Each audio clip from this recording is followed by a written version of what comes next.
Welcome back. We are in episode 3, real world retirement, real people, real solutions, and real families that we're going to be talking about. Now, one of the things I'm really excited about in this episode is I have an industry expert here with me, James Katikos, JT Katikos. Been in the business well over a decade, 18 years, I believe, to be exact. Is that right, JT? Yeah, 18 years. You're aging me now, Al. So I see a little bit of the gray in the beard, right? So first and foremost, I want to start off, JT, kind of give folks, what got you into financial planning, what your story is, why you love, doing what you do, if you don't mind. Yeah. No, that's great. Thanks, Alex. And thanks for having me today. I started out when I was a kid. I was always really good with numbers. And it's kind of funny when my grandparents used to live in Florida and we would drive twice a year. And back then we didn't have iPhones or iPads, right? And I always got dizzy when we would drive if I was reading in the car. So my dad, who's an accountant by trade, we used to just do math problems. Really? For 24 hours down I-75, we'd be doing, what's this plus this and that minus that. And it just it's always been something that I was good at. So fast forward, going to college, I always knew I wanted to go to business school. I didn't know what I wanted to do with that. And I was sitting in my counselor's office and, just like the stars aligned, there was a magazine in front of me that said, the biggest growth industry is going to be financial planning. And, all the retiring financial advisors and the baby boomers. And I walked into her office and with the magazine and I said, tell me about this. She goes, funny, you should ask JT. We actually have a degree, the first one, where you can get a degree in the state of Michigan for personal financial planning. Okay. You're going to take courses about estate planning, insurance planning, income planning, all those subjects you'd get from, a professional. Right. And I said, great. I go, do I have to write any essays? Right. No. Do I, and so it kind of spiraled from there. Yeah. And I got my degree in financial planning, personal financial planning from Western Michigan University, moved out to Arizona, continued my education with my career and got an MBA in financial management and markets and kind of just started my career from there. Yeah. But really the hook for me was looking at, family experience. Right. And, my grandparents, both immigrants, right, on both sides of the family, they came from Greece. And my grandfather was a small business owner, very successful. When he passed away, they had no plan for my grandmother. Right. And, he passed away when I was 14. My grandmother ended up passing away when I was about 19. And those 5 years were a struggle. She had to sell her home in Florida. The money wasn't coming in anymore. My grandfather worked till the day he died. Yeah. So it was very hard. The other side of the family, my grandmother worked at Chatham's Grocery as a butcher. Barely spoke English until she had grandkids, essentially. Yeah. I never seen her work a day in her life. Guess what?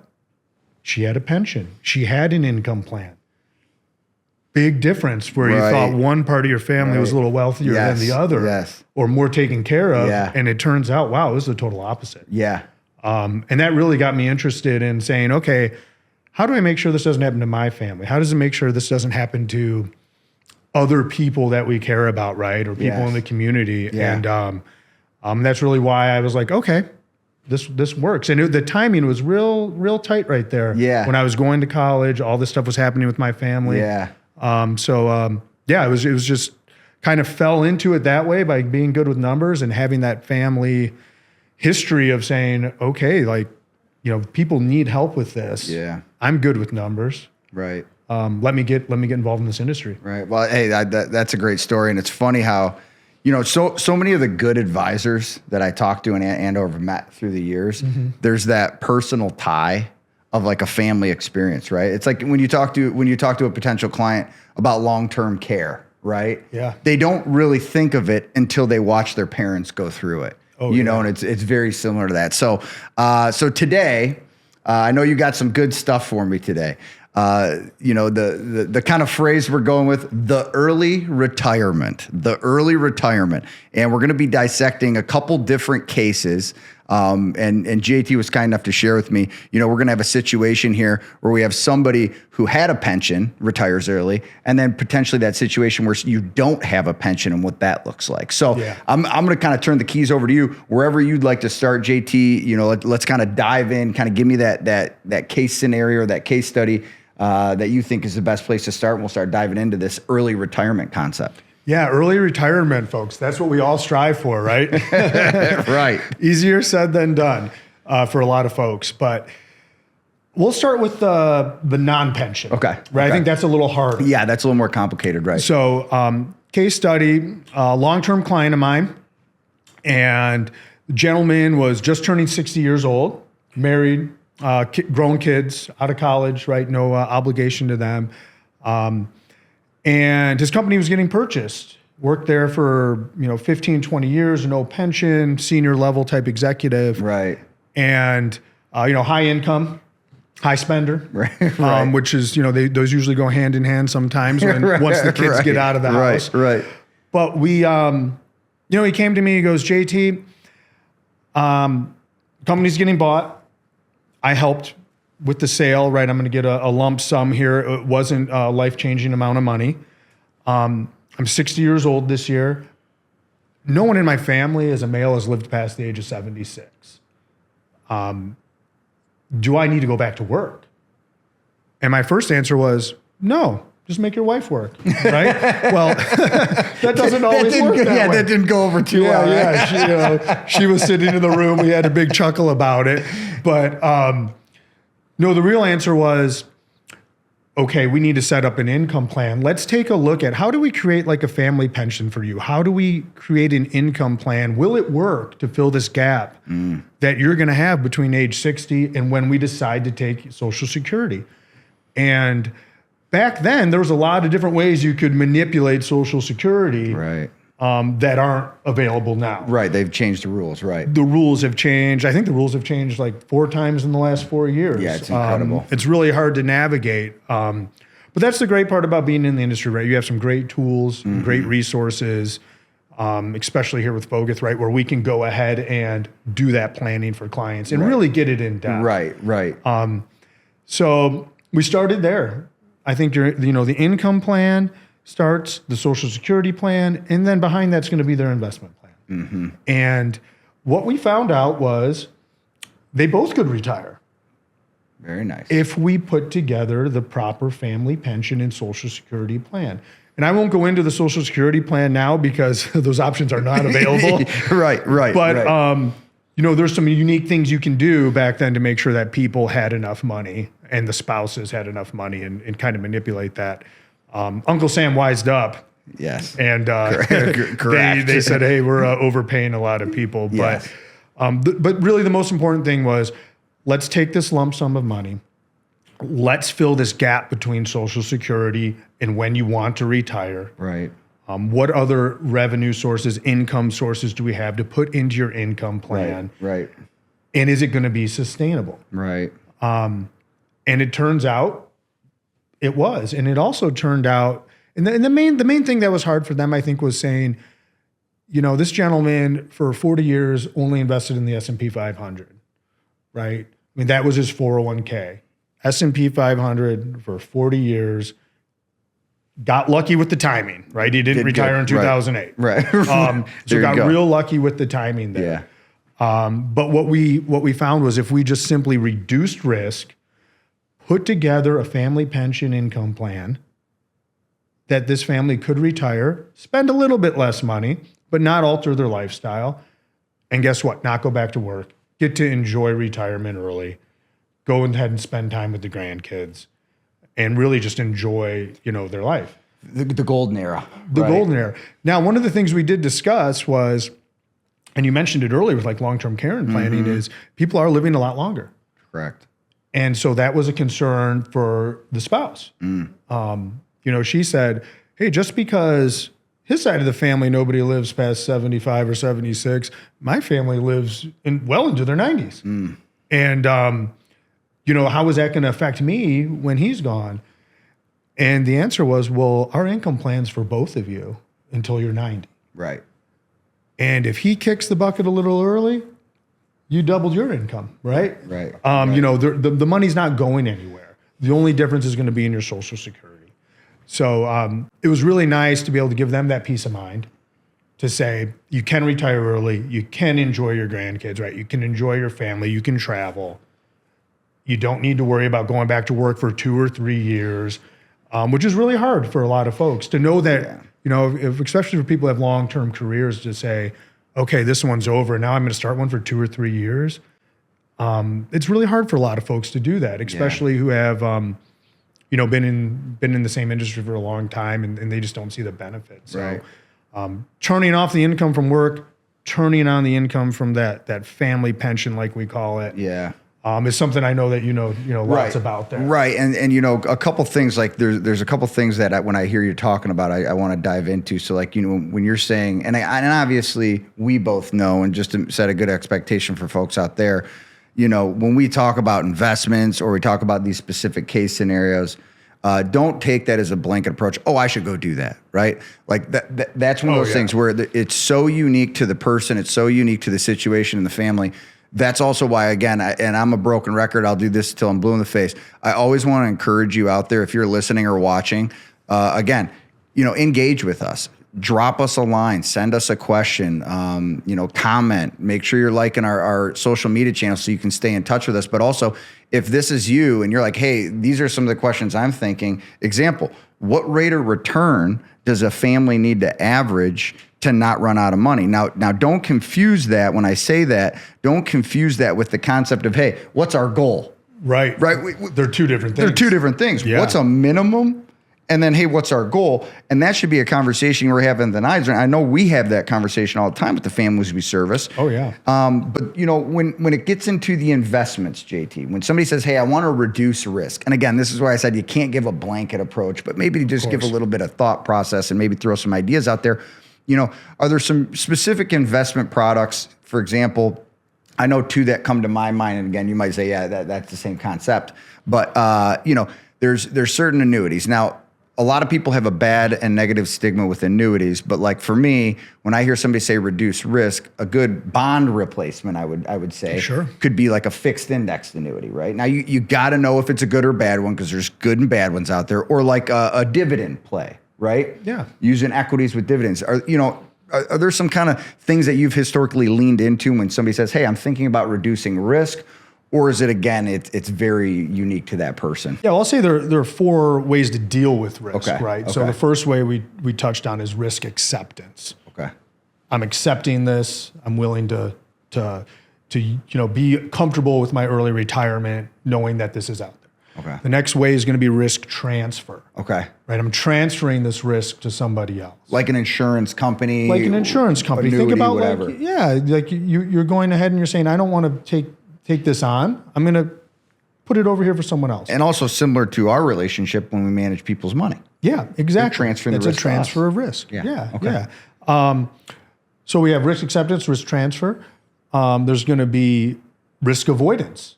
I don't want nothing to do with this. Right. I don't drive 90 on the highway. I drive in the right lane. That's good. Right. That's a very good thing. So we can avoid certain risks. Right. Think lifestyle. Yes. You know, are you eating healthy? Yes or no? Right? You're not jumping out of a plane, right? Yeah, exactly. There would be an avoidance of risk. Right? Do you wear a helmet if you ride a motorcycle, right? Okay. All right. And then, but that example is risk reduction. Okay. Right. So that's the fourth type, would be reducing the risk. Okay. Risk reduction. Yes. So think about maybe like your portfolio. Yes. Taking some risk out of there to now that, you know, and this is a big thing with people who retire early is they look at it, they say, well, instead of having 25 years in retirement, I have 35. Okay. Let's reduce some of that risk. Right. Because guess what? And we know the market's going to go down by a few times within this 25, 30 years. Let's reduce that risk. Right. Let's like drive smoother. Let's say like you have that road smooth paved. Yeah. So you can reduce risk in that scenario. And for folks who are retiring early or considering retiring early, you know, talk with a financial professional, bring this up. Like, what risks am I going to accept? What risk am I going to avoid? What can I reduce? Right. And what can I just get off my plate? Right. And that's a conversation that you should have before planning for retirement, but especially if you're doing early retirement, because you're gonna have a lot of time on your hands. You might want to accept some risks, right? You might want to transfer some of these things somewhere else. Yeah. You might want to say, I don't ever want to see this again. Get it, let's get it away from me. Everybody's different. Those are the 4 ways to handle risk. Got it. And I think they're important for all retirees, especially for early retirees or people considering early retirement. Right. So, kind of getting into the case study where, to your point, you have this early retiree, don't have a pension. No pension. And so then you go through this process of, okay, we need to identify your income plan. Does it even make sense for you to retire at this point?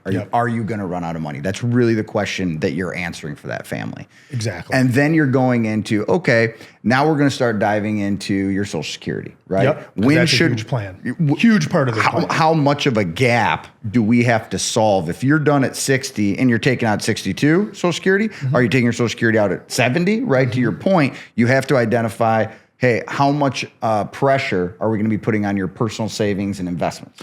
Yeah, and also our tax plan, right? So with this particular case, large 401ks for both, going to have huge liability for RMD. It made a lot of sense to start spending that down at 60. Yeah. Right? They're old enough, over 59 and a half. Even if you're 55, there's ways to get around that, right? Like a 72T. Yep, there's some certain rules there in the tax code. Yeah. Rules, loopholes, however you want to say it. Right. But, for them, the smartest thing to do was, and again, let's spend some of this down so we can reduce future tax liability, right? And that was important because come age, back then it was 70 and a half. Those RMDs that they were going to have to take, they were well into the 6 figures. Yeah. And this is money that is getting taxed at the top line. Right. So to go ahead and reduce some of that, to diversify their sources of income by looking at converting some of those assets into non-taxable Roth conversions. A Roth conversion, exactly, right? Something Right. that's not taxable in the future. Right. Those are great things to look at a plan, especially if you have maybe people want to plan for a big event and they don't want it to affect them tax-wise with all their other income planning. Now you have some non-taxable assets. So we solve for those things. Yeah. But again, every family's situation is different. For them, they happen to have these bigger nest eggs that were in qualified plans. A lot of families have nest eggs that are non-qualified. Well, now we're doing a different plan, right? We have different options. So, we have to take each family individually, really understand that situation and say, okay, no one wants to pay extra tax. We all know that. Yeah, amen. How can we reduce that? Right. Legally, reduce that, but also make sure that we're doing it so in the future we're set up. Not just year one, right? This is an ongoing, living, breathing plan. Yeah, there's a lot to unpack there because, first and foremost, it's like, to your point, hey, it's not year one, it's a long term. And I always talk about this with clients of, our perspective is so much different than a CPA or an accountant. Oh, yeah. They're looking at what? This year. How do I get the taxes down this year? We're looking at the next 30 years, hypothetically, of your life. And so it's not that the CPA is right or wrong, or it's not that the financial advisor is right or wrong. We just have totally different perspectives of what we're looking at and trying to accomplish. One thing I did want to hit, though, so, and just to verify again, there's folks out here who may or may not know, if you can just really quickly, the difference between a qualified dollar and a non-qualified dollar, because I know there's probably folks out there who aren't really familiar with those terms. Sure, yeah. So qualified money is going to be anything that you have not paid taxes on yet. Okay. So your 401ks, Right. your traditional IRAs, if you're a small business owners, right? Your SEPs and your Simples, your 403Bs, right? 401A, 457, right? All the good ones. Yeah, anything with a number It's basically a is going to qualified be plan. qualified. Okay. Yeah. Non-qualified dollars are going to be dollars you already paid your taxes on. Okay. So something like, your personal savings, your stock portfolio, right? Anything along those lines are going to be non-qualified assets, right? Yes. They don't have any preferential tax treatment when you Yes. started Yes. contributing to them. Those are really the main things. where you pay capital gains, right? Hey, you invest the money, and at the end of the year, you get that 10-9. Hey, here's the capital gain, long term, short term, all that good stuff. Exactly. Okay, appreciate you kind of breaking that down. So when we get into early retirement, to your point, there's kind of two cases we have, and I think that's a really good explanation of what we need to do. We need to have an income plan to verify if they're going to run out of money. Also establish that required rate of return. We then need to have a Social Security plan to understand how we need to bridge a gap. Exactly. Then that bleeds into us going into an investment plan, which is going to tell us which are the best investments to use to accommodate that gap and the long-term needs.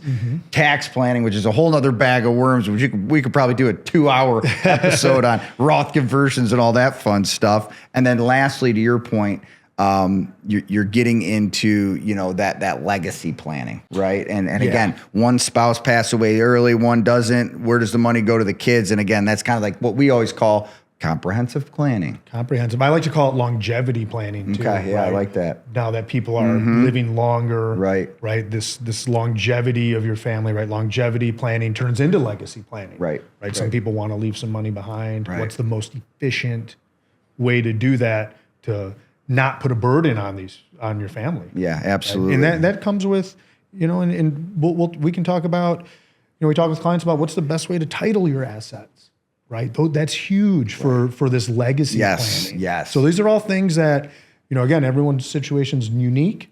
People come from blended families. Some people don't have heirs, right? Or beneficiaries. So there's all sorts of different things that we need to be looking at. Yeah.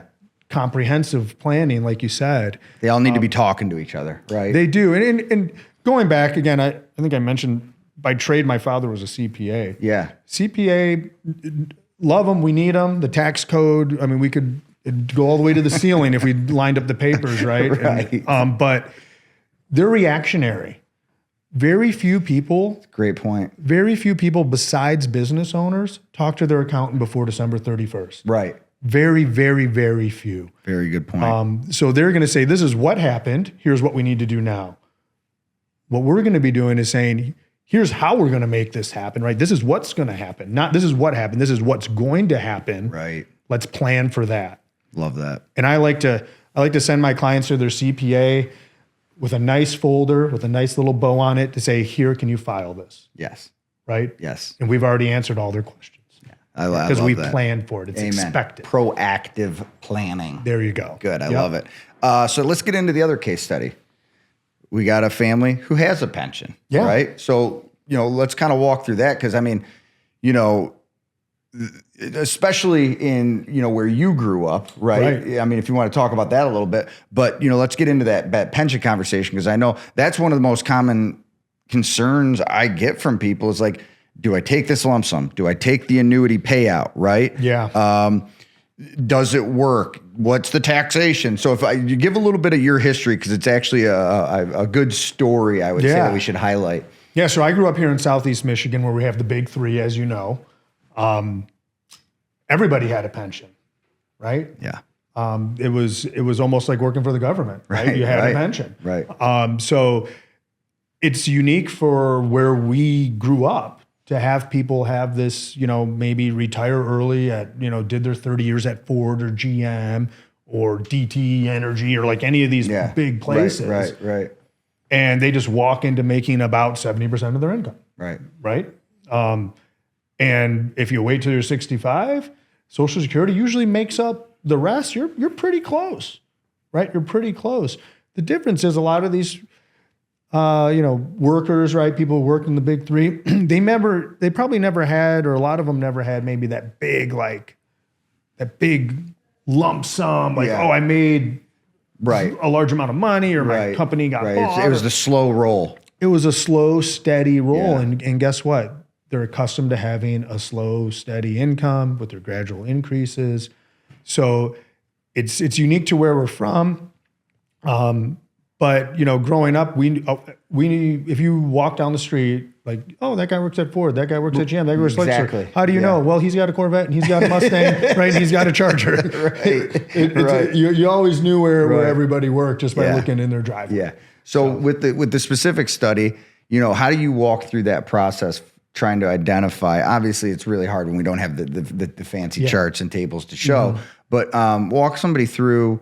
If somebody's out there listening who is facing this decision, number one, I encourage you to reach out to us. JT is an expert on this. If you have questions, we have a whole team, but this is a great opportunity. If you want to connect with somebody who actually does this for a living, has done it hundreds and hundreds and hundreds and thousands of times, experience matters. Please do not hesitate to reach out, drop us a comment, send us a message. We're here to help. And I know I'll say it till I'm blue in the face. So, kind of give me that, that kind of case study you were talking about on the process you went through with, hey, do I take the pension annuity or do I take a lump sum? Walk me through that experience. Yeah. So, and again, lots of people in this, can fall into this category. Husband and wife, teacher, Ford employee. Okay. Yep. Ford's doing buyouts. Should I take this buyout and get my pension now? Right.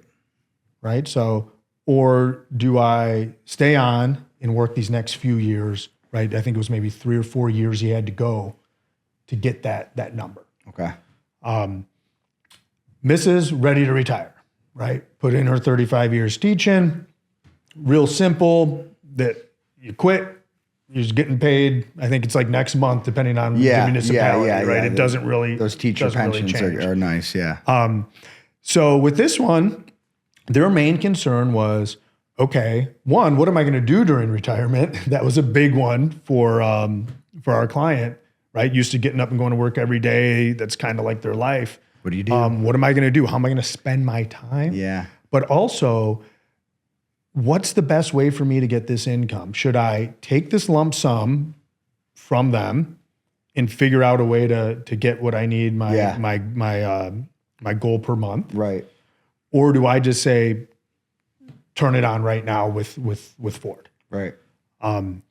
So we ran the numbers, right? And that's something that we will do for clients. That's the nice thing about being a fiduciary, right? I'm not beholden to Ford Motor Company or anybody. I'm beholden to my clients. Right. And so we took that lump sum payout, right? We kind of ran the analysis, started shopping it around.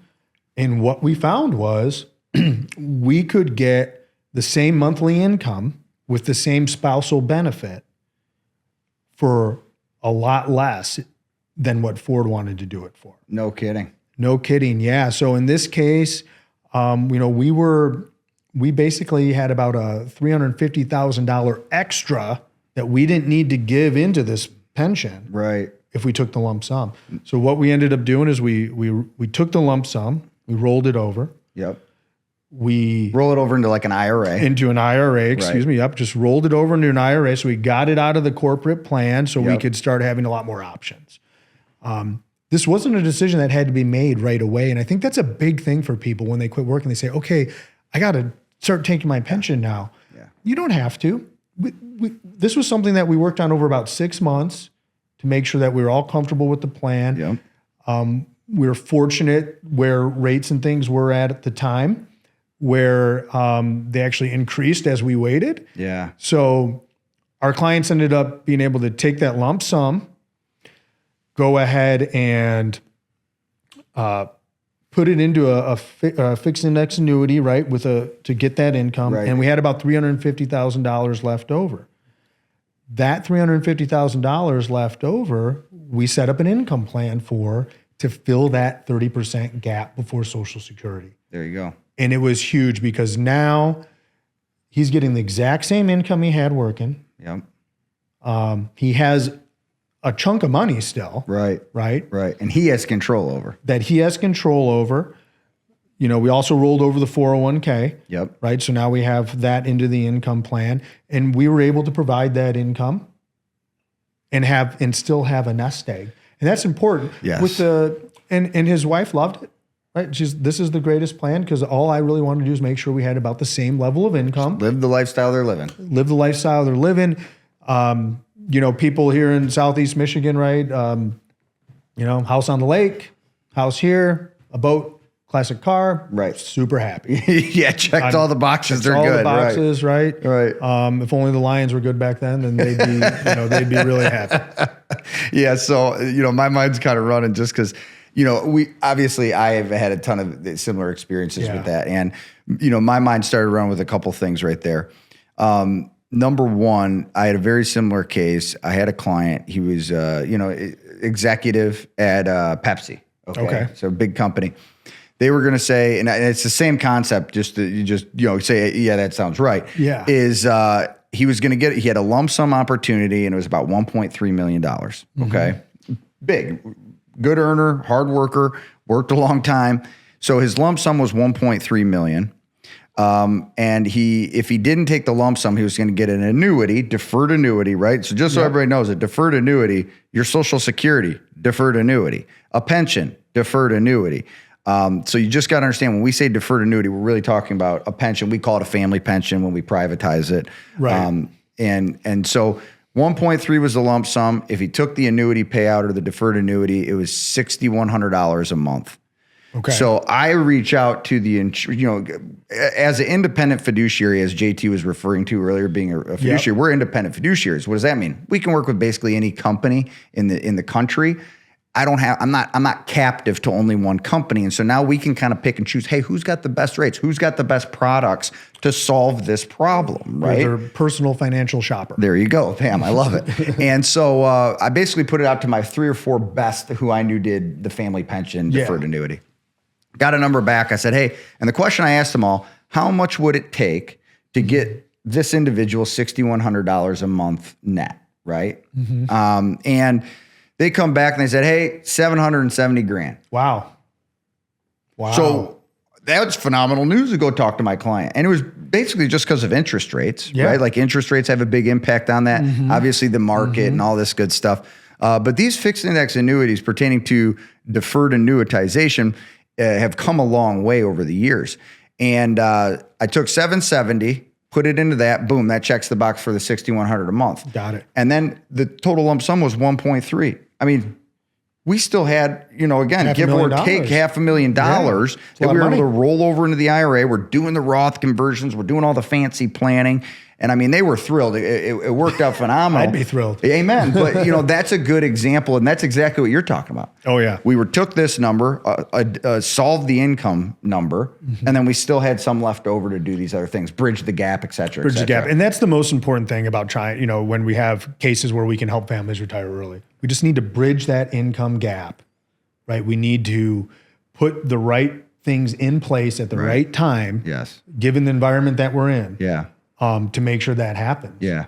And hey, let's make it easy and predictable, right? That's the goal. So it's all about expectations. It's all about expectations. That's right. And also, I like to use the sports analogy, right? Like we have to take what the defense has given us, right? We have to take what's going on in the world today and use that to our advantage. Right. We can't say, oh, it was like this back then, or it might be like this in the future. It doesn't matter. Yeah. Right. We need to do what's happening today. Yes. That's in their best interest. Yeah. And that's really important too. And I really like what you said about the fiduciary part. Yeah. Right. Your HR department is not a fiduciary to you. Correct. They are employed by the company. Yes. And it's a big difference. Yes. Right. So that's something to always keep in mind. I know a lot of people, especially if you work for a company for 30 or 40 years, or you have a special place in your heart there, right? They provided everything you have for your family. Right. And I think that's great, and you should be loyal.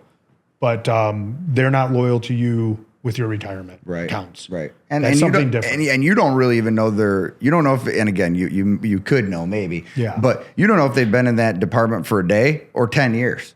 You don't know how familiar they are with the plan. And again, they're not a financial professional.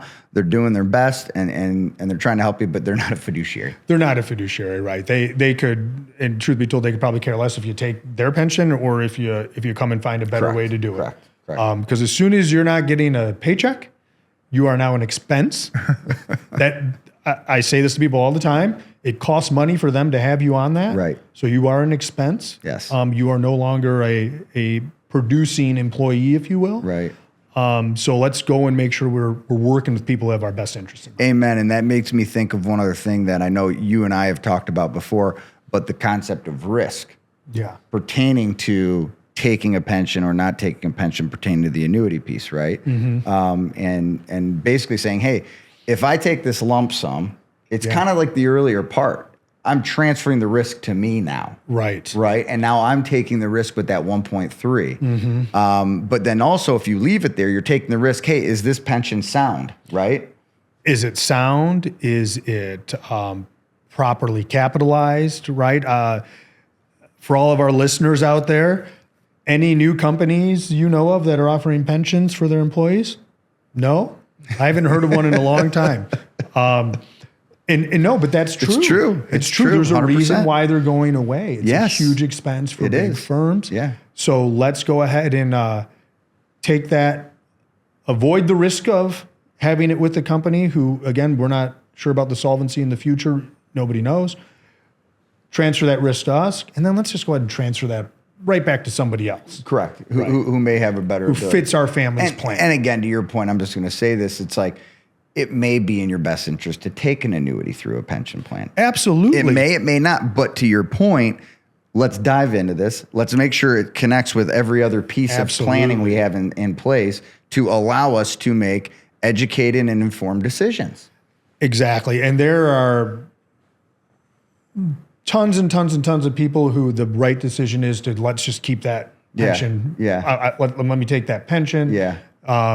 Some of it ties into their healthcare, right? Benefits, right? There's a lot of things that go into it. Right. And it would be irresponsible not to explore the options. Absolutely. That's how I usually put it with clients. Yeah. And it doesn't cost you anything to, let's say, take a look around, see what's available. I love the loyalty that you've shown to these companies and they show to you. But again, things happen. The world changes. Does anyone ever buy Kodak film anymore? Right? Things happen, things change. So let's make sure we're exploring the options. Yeah. And I know we didn't really talk about like the disability part, right? Where like people have to retire early because they're disabled. And like, again, that'd be a whole bag of worms that we probably don't get into. But again, I can't encourage you enough. If you're out there and you're facing these decisions, hey, can I retire early? Should I take this buyout with my company? And again, we deal with that stuff with the big three all the time. If you have disability elements that you're trying to understand what your benefits are that you can and can't take advantage of, short-term, long-term disability through companies, Social Security disability. These are the things I want to really, really encourage you. If you're listening and you have questions or you have needs around this, reach out to us, connect with us, because this is what we do all day long. And it is so important to just get your information, right? To do your due diligence. And I love the way you put that. Is let's make sure we're doing the math, getting the science, the data, and then making decisions. Right. And the decision, and again, that's a huge one for folks who are facing that retirement decision. They think all these financial decisions have to be made the day they stop working. Right. And they don't. Right. They don't. We can analyze this, we can plan for it. And a lot of these plans get implemented over time. Right. So if you're 59 in a month, maybe we delay the plan for 5 months, right? Everybody's different. So that's one thing that I think I can't stress enough to people who are out there.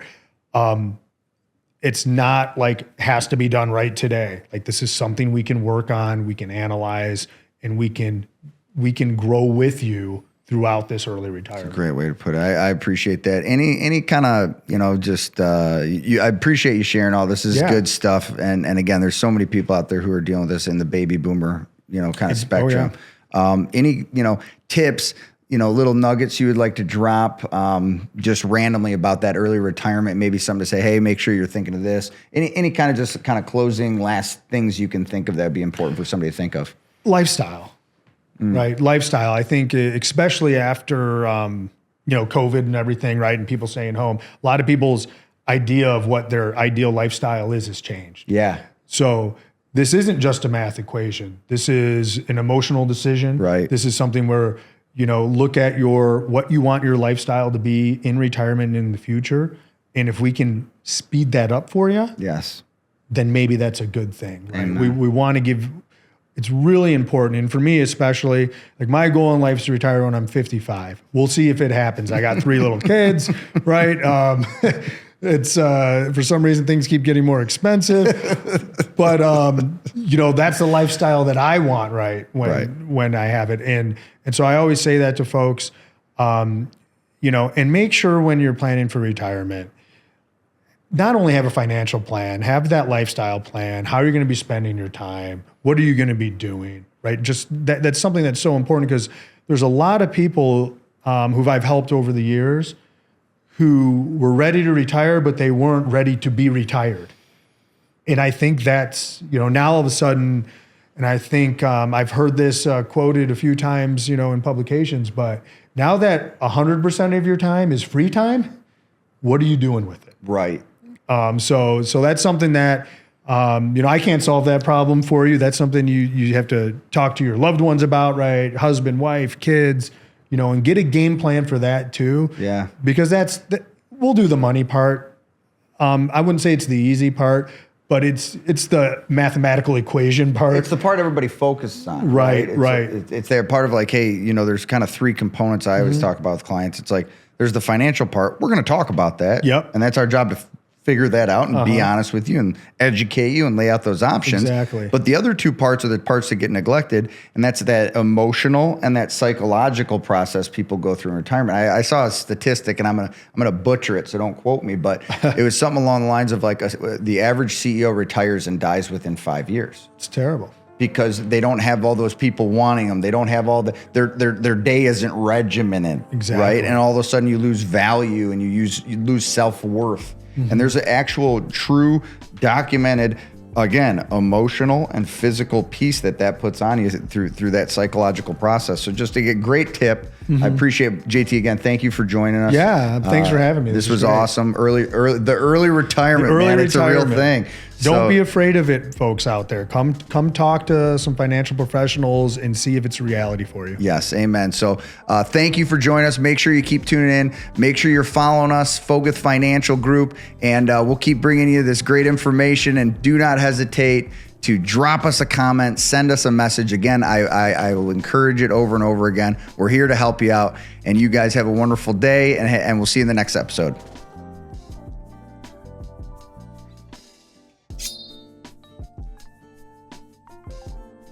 Advisory services provided by Foguth Wealth Management LLC, an SEC registered investment advisor. For additional information, visit advisorinfo.sec.gov and search 327434.